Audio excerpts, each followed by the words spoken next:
l'AMC organise une conférence sous le haut patronage de Sa Majesté le roi que Dieu l'assiste, avec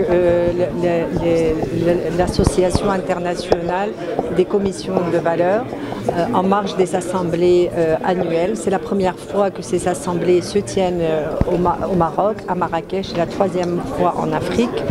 C'est une occasion importante, d'abord pour reconnaître, on va dire, la place de l'autorité des marchés des capitaux et du marché financier marocain, qui a une réglementation forte et un cadre important, institutionnel, qui permet à ce marché des capitaux d'abord d'accompagner la gestion de la crise actuelle, mais plus encore d'être un instrument fondamental pour mobiliser l'épargne nationale et internationale dont nous avons besoin pour notre feuille de route, où l'investissement est un chemin, une ambition très très forte pour notre pays, qui va nous permettre, on va dire, de continuer la relance économique, mais préparer également les métiers mondiaux du Maroc et une place plus prépondérante de l'investissement privé dans le schéma, on va dire, des investissements au Maroc. Et aujourd'hui, d'actualité au Maroc, le rôle et l'approche des régulateurs face à l'innovation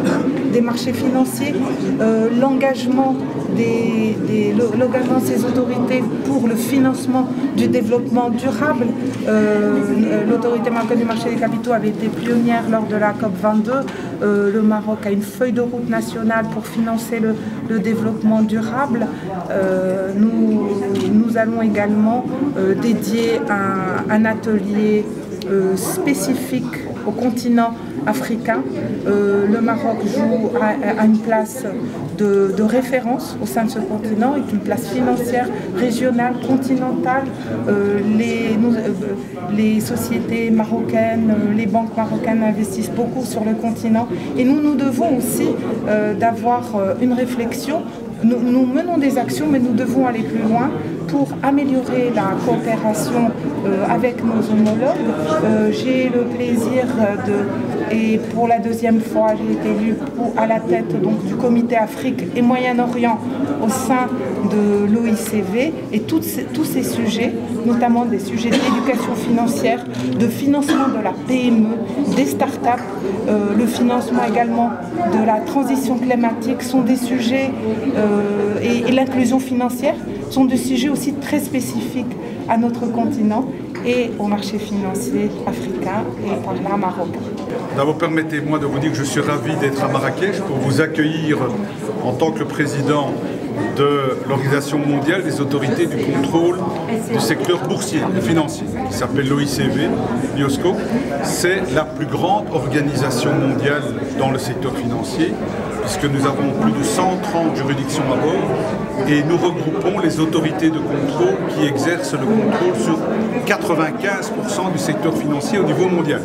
Et dans cette perspective, je suis ravi que nous ayons pu être invités par l'autorité marocaine du marché des capitaux, avec sa très dynamique présidente, Madame Ayat.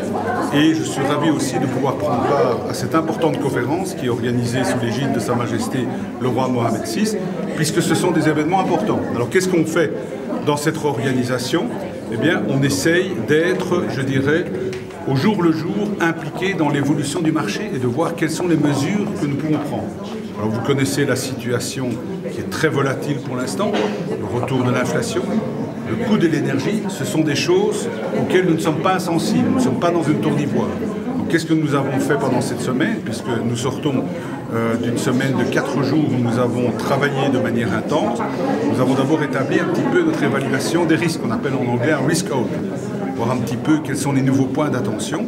Et puis en fonction de ça, évidemment, on prend les mesures, on affine notre plan d'action, qui concernera bien entendu, dans le cadre de notre analyse du financement de l'économie réelle, tout ce qui concerne la volatilité des marchés.